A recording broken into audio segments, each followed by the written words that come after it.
Muy buenas tardes, aquí me tienen un día más, con lo mismo, con un listado de fotografías que van a aparecer y con muchas ganas de hablarles a ustedes de lo que pasó en la música española en el año 1987.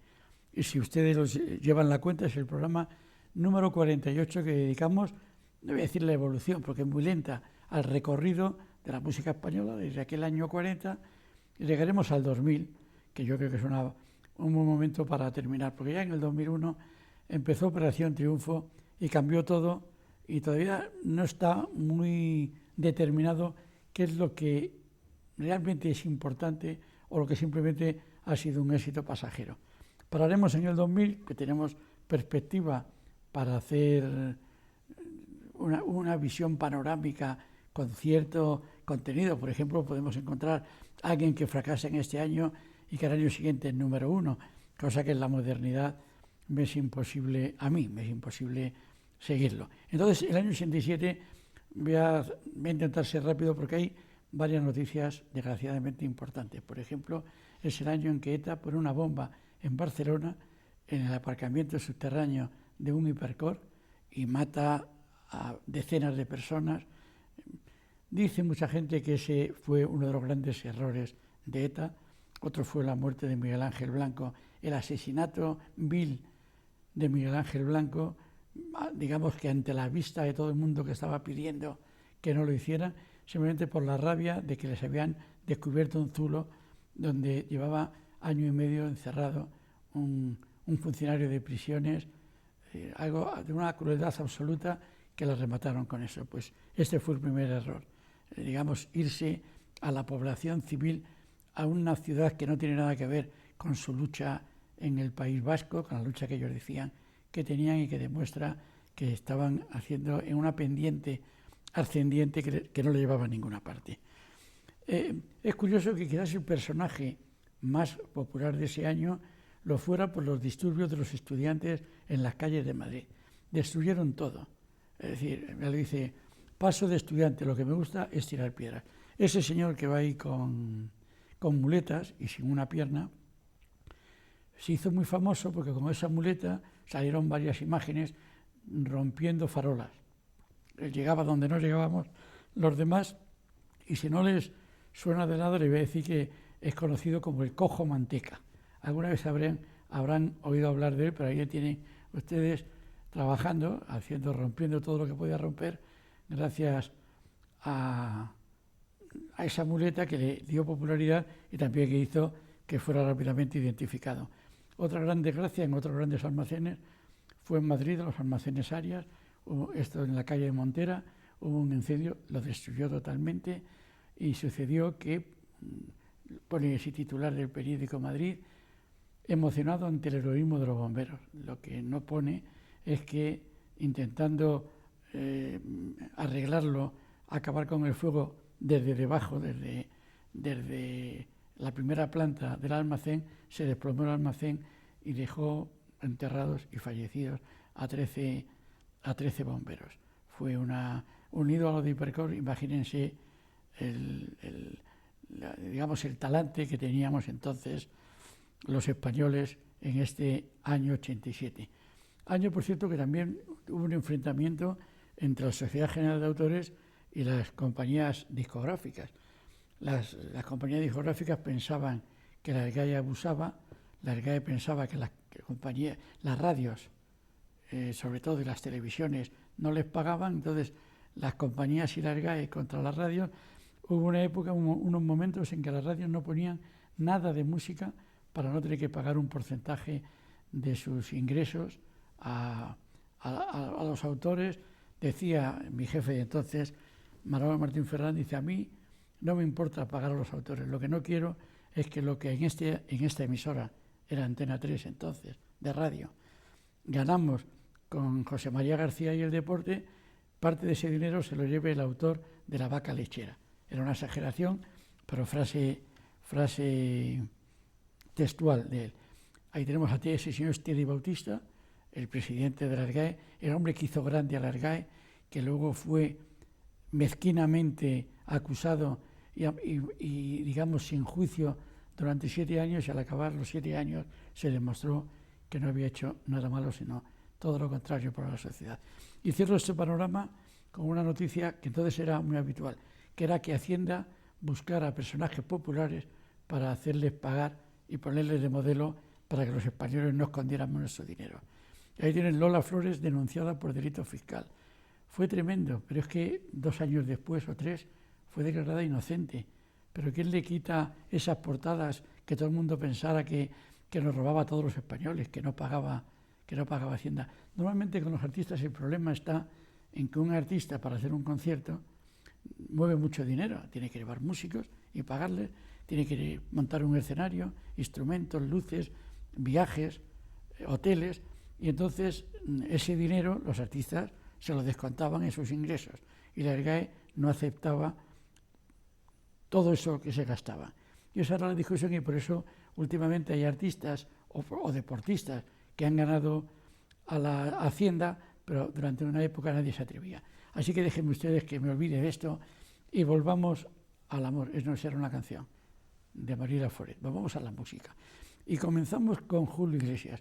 Julio Iglesias tuvo un enorme éxito este año 87 con ese disco que se llama Un hombre solo. Todas las canciones y la producción están hechas por Manuel Alejandro, un compositor excepcional que ha superado ya los 90 años de edad. Ganó todos los Grammys y cosas similares, pero sobre todo presentaba una imagen desconocida para el gran público de Julio Iglesias. Julio Iglesias era famoso porque estaba siempre rodeado de gente, rodeado de bellezas, de mujeres guapísimas. Se decía que había hecho el amor con no sé cuántos miles de mujeres, y eso era la figura que le tenía un poco en la cumbre. Y de pronto Manuel Alejandro, ahí al piano, le escribe una canción donde dice que está solo, que es un hombre solo y que necesita compañía. Es decir, da la imagen contraria a ese conquistador extrovertido, en cambio lo hace un hombre introvertido dentro. Es decir, Manuel Alejandro consigue de alguna forma extraña ponerse en la personalidad de las artistas por los que hace canciones. Él cuenta que cuando hizo una canción para Rocío Jurado, donde hablaba de se nos rompió el amor, todavía estaba casado con el boxeador, con Pedro Carrasco, y sin embargo un año después lo dejaba, que ella se había dado cuenta que aquello no funcionaba. Bueno, vamos a seguir, vamos a alternar figuras maduras con figuras jóvenes en esa época. Hombres G, como he dicho alguna vez en este mismo programa, David Summers, hijo de un director de cine, Manolo Summers, les dirige en su primera película que se llama Sufre Mamón. Estaba viéndolo aquí, porque en realidad sabéis, lo he dicho aquí, que la película, la canción Sufre Mamón no se llama Sufre Mamón, sino Devuélveme a mi chica, pero toda la gente se quedó con el estribillo, y por eso la película absolutamente enloquecida, un poco en línea de los primeros, la primera película, el Que noche la de aquel día, de los Beatles, era muy divertida y sobre todo muy, muy atractiva para los miles y miles, no sé si millones de fans femeninas que tenían entonces los Hombres G. Y si habíamos hablado en el año 86 de un disco, El año del cometa, de Miguel Ríos, que no le había añadido ninguna gloria, en cambio este año hace una serie de grandes programas de televisión, haciendo una fórmula parecida a esta, que era año a año y señalando los discos más importantes de cada año, y con el título también imitado de los Beatles, en lugar de Que noche la de aquel día, Que noche la de aquel año. Y allí va llevando, y lo pone Víctor Manuel, Duodinámicos, Relámpagos, Estudiantes, Pequeñiques, Enrique Guzmán, Los Sires, los va llevando, canta con ellos, consigue un espectáculo visual apasionante y además un riquísimo sonido en directo que le permite luego editar 2 LP dobles con toda esta canción. Y volvemos a las novedades. Primer número 1 para Duncan Du, que había sido un trío de San Sebastián, que luego se convirtió en dúo y que tuvo, gracias al talento y la voz de Mikel Arenchon, un número 1 con la canción 100 gaviotas, todavía recordada por mucha gente.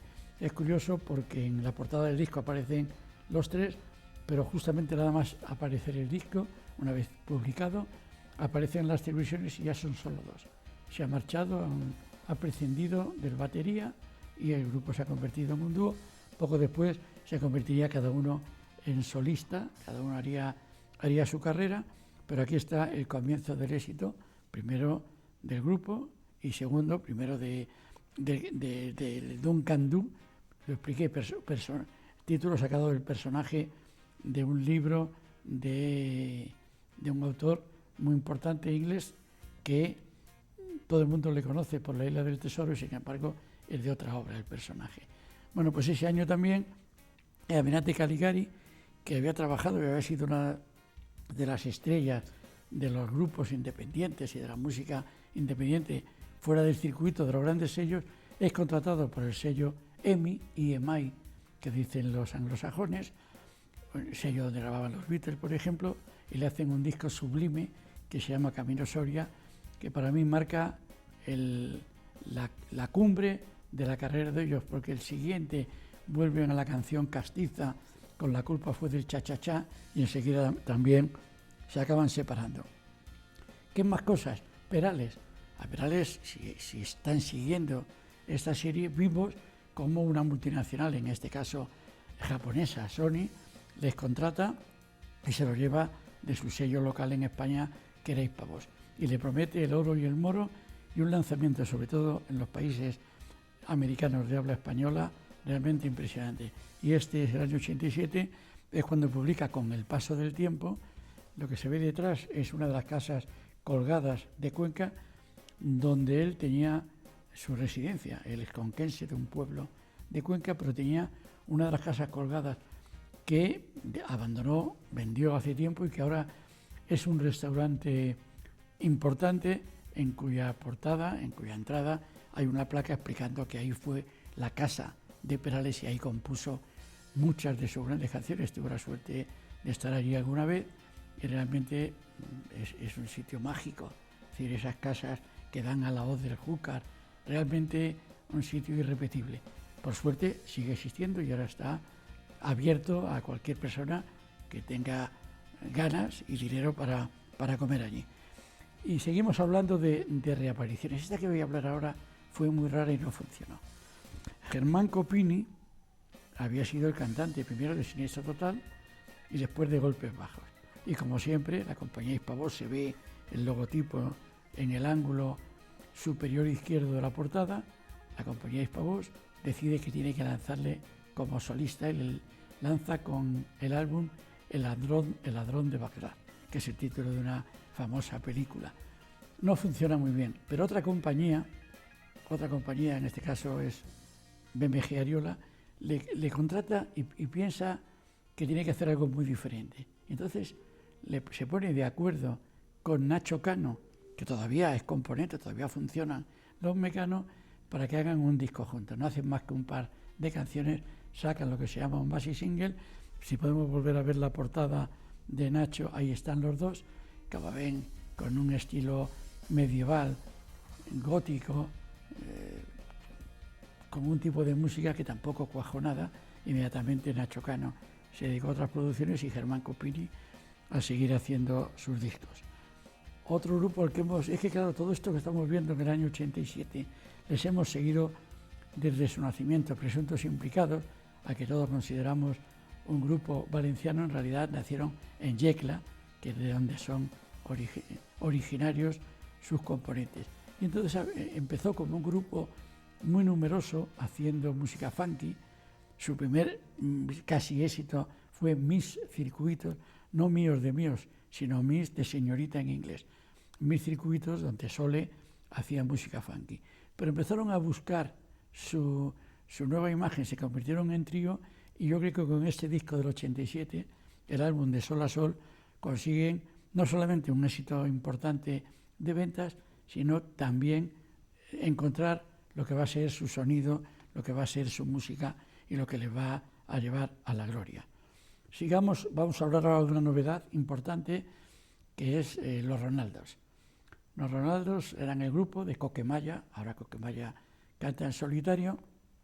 Coquemaya, hijo de un hombre importante en el teatro español, se lanza con el álbum haciendo un pop fresco, despreocupado, divertido, un poco provocativo para la gente mayor, y con ello consigue decir un cierto renombre, pero todavía el 87 es el año de su presentación, pero habrá que esperar un año para que hagan el Adiós Papá y se convierta en un título de referencia de la época. Vamos a seguir con Loquillo, rockero barcelonés que decidió afincarse en Madrid, fue dejando su aspecto de rocker, aquí le tienen con tupé, pero ya vestido como si quisiera ser Frank Sinatra, con su grupo Los Trogloditas, e hizo uno de sus álbumes realmente importantes, Mis problemas con las mujeres.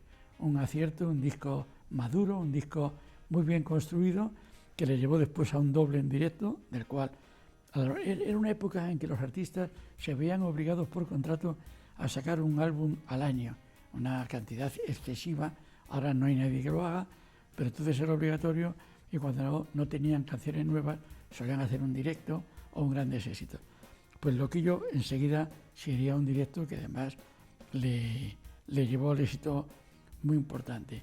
Y Luz Casal, que es una artista hoy día indiscutible, pero que tuvo unos comienzos difíciles. Empezó haciendo los coros en los conciertos y en los discos de Juan Pardo.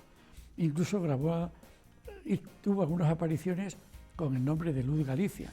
Todo el mundo sabe que Luz Casal es gallega, lo que quizás no sepa mucha gente, que en realidad nació en Asturias, en Avilés, por la profesión del padre. Empezó a hacer canciones de todo tipo. Hizo una canción divertida, rompedora, pero que no, Arturo se llamaba, creo, que no marcaba lo que quería hacer. Y en este disco, Quiéreme aunque te duela, marca su línea profunda, sentimental, con mucho calado, con mucha hondura y con una forma de cantar realmente muy personal.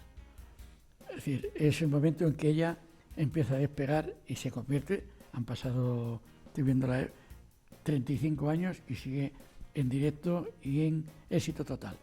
Y un grupo que empieza a marcar todo lo contrario, que es la desaparición del grupo, es el grupo Radio Futura. Radio Futura era ese grupo de Santiago Auserón, habían tenido La Escuela de Calor, habían tenido El Tonto Simón, canciones, La Negra Flor, de mucho éxito, Veneno para la piel, y de pronto hacen un disco que se llama La Canción de Juan Perro.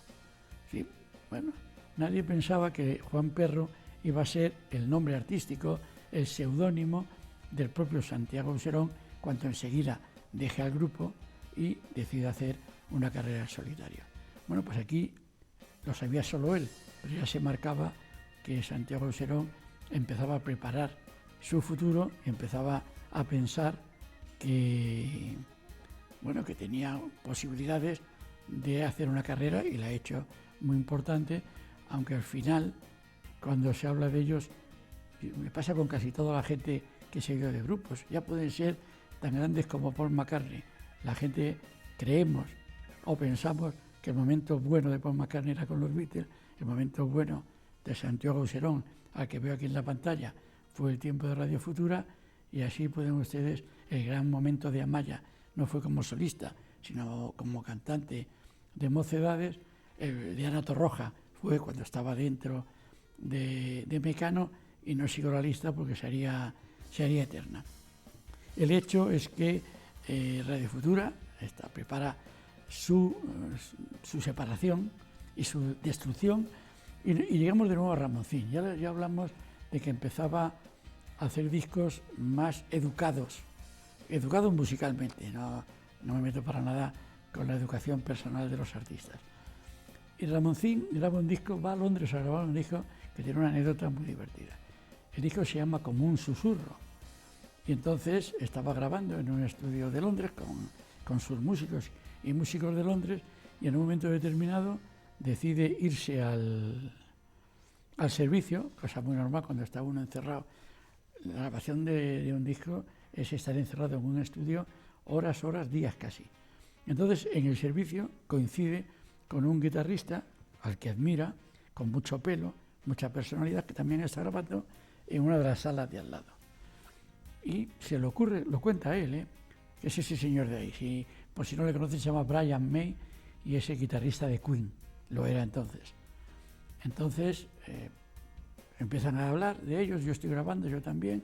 Oye, ¿por qué no vienes y grabas? Y Brian May, que por cierto es ingeniero, iba a decir aeronáutico, pero en base, es decir, ha hecho libros sobre constelaciones y sobre el mundo sideral, es un científico, además de tocar muy bien la guitarra. Le invita y Brian May se mete en el estudio donde está Ramoncín, le oye la canción, le dice: yo hago el solo de guitarra. Y el solo de guitarra de Como un susurro de Ramoncín es de Brian May. Menudo lujo, ¿eh? Todos queríamos estar así. Y vamos a seguir, no nos queda mucho tiempo, por ejemplo, con Vicky Larraz. Ya lo comentamos que había empezado, se había ido de Ole Ole, y siempre la mejor carrera de ella en la época de Ole Ole, pero este año con esta canción que pone ahí va al Festival de la OTI y además queda tercera con este Bravo Samurai, y se queda en América y hace una gran carrera, no solo como cantante, sino también como presentadora de televisión en Miami, donde ha estado muchísimos años. Y luego vamos a irnos, por ejemplo, no sé cómo andamos de tiempo, creo que mal, vamos a hablar de Nacha Pop, y después me gustaría hablar de Pabellón Psiquiátrico. Se lo advierto a mis compañeros porque no está en el orden previsto, veo aquí. Pero vamos a hablar de Nacha Pop. Nacha Pop, de nuevo, cambia de compañía de discos. Nacha Pop se le va a marchar, todavía no, Antonio Vega. Es un grupo que tiene sus dos líderes son dos primos, y cada uno de ellos quiere imponer, digamos, su género, su estilo. Los dos tienen mucho talento, pero la gente se queda más con las canciones de Antonio Vega. Y ahí, en ese año, Nacha Pop lanza un álbum donde hay dos canciones que todo el mundo recuerda, sobre todo por las versiones que hizo después el propio Antonio Vega: Desordenada Habitación y Lucha de Gigantes. Y quiero cerrar con Pabellón Psiquiátrico. Dirán, ¿qué tiene que ver Pabellón Psiquiátrico? ¿Qué importancia tiene comparado con Julio Iglesias, Miguel Río, Perales, Gabinete Caligari, Presuntos Implicados, Radio Futura, Luz? Bueno, Pabellón Psiquiátrico fue un grupo de esos matadores. No hay más que ver esa portada, un tipo pegándose un tiro en el paladar con un Kalashnikov. Y el título, no hay más que verlo, G de gilipollas. Era la forma de atacar y de meterse con hombres G a los que debían tener mucha envidia. El nombre de Pabellón Psiquiátrico parece que se refiere a una panda de locos, o gente que vivía en el pabellón psiquiátrico. No era así, pero su líder tuvo una muerte desgraciada, se quitó la vida. Y después de conseguir, es decir, a veces se dice, se ha quitado la vida porque ha fracasado. Pues no es este el caso.